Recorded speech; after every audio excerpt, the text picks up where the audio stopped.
Ingrid et Aurélie, Karim et Yann auront-ils bientôt les mêmes droits que les autres parents grâce au projet de loi examiné après-demain par les sénateurs? On en parle ce soir avec nos deux invités. Je vous les présente. Serge Portelli, bonsoir. Bonsoir. Vous êtes président de la Chambre à la Cour d'appel de Versailles et surtout, oui, c'est pour ça qu'on vous a invité, co-auteur d'un livre Désir de famille, homosexualité et parentalité aux éditions de l'Atelier. Vous défendez l'égalité des droits pour les familles homoparentales. Aude Mirkovitch, bonsoir. Vous êtes juriste, spécialiste de la famille, et vous avez rédigé une lettre signée par 170 professeurs de droit, et vous invitez les sénateurs qui vont examiner le texte à mesurer les risques de ce projet de loi de mariage pour tous. Déjà une première question après ce documentaire, est-ce que vous trouvez légitime ce désir d'être des parents comme les autres pour Karim, Aurélie et les autres? Ce n'est pas à moi de dire si ce désir est légitime. Tout ce que je peux dire, c'est est-ce qu'il est réalisable ou pas? Et la réponse est non, parce que deux hommes ou deux femmes ne peuvent pas être ensemble les parents d'un même enfant. Je ne vois pas pourquoi, en France, sous prétexte qu'on est dans la bioéthique, qui est une sorte de tabou, on refuserait d'institutionnaliser la PMA en France. Parce qu'on ne peut pas dire à des homosexuels, à des couples homosexuels, vous avez le droit de vous marier, vous avez le droit des enfants, et en même temps on leur refuse les moyens, j'allais dire, techniques. Vous dites là, le gouvernement ne va pas jusqu'au bout, il n'est pas logique, c'est un peu hypocrite, c'est ça? Complètement.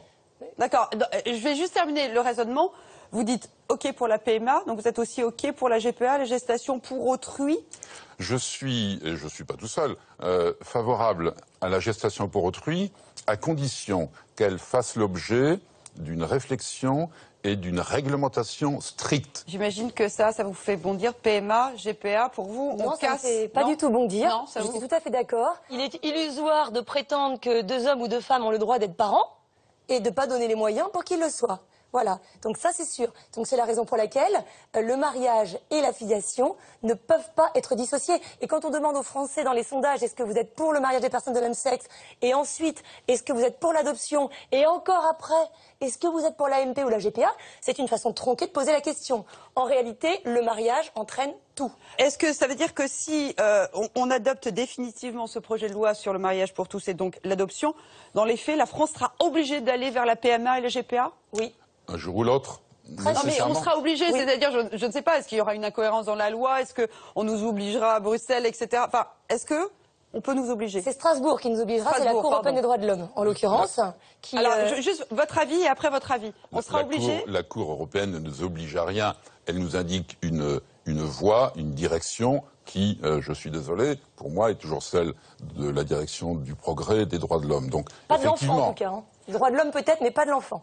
Si, moi j'inclus l'enfant là-dedans. Enfin, pas vous voyez, vraiment, non. Les enfants qu'on a vus tout à l'heure, on aurait pu effectivement les voir mal foutus, pleurant, désespérés. Mais non, malheureusement pour vous, ils ont l'air très bien, ces enfants. J'y peux rien. Ça ne change rien au fait qu'ils ont été conçus de façon délibérée pour les priver de leur branche paternelle ou maternelle. C'est une injustice objective. Vous êtes honnête, vous pourriez reprendre le texte que vous avez co-signé avec 169 autres juristes et où j'ai pu lire, et ça m'a fait bondir, et ça m'a indigné, et j'ai trouvé ça de relent d'homophobie terrible, qu'il était criminel de priver, avec ce projet de loi, un enfant d'un de ses parents. Je le confirme, oui.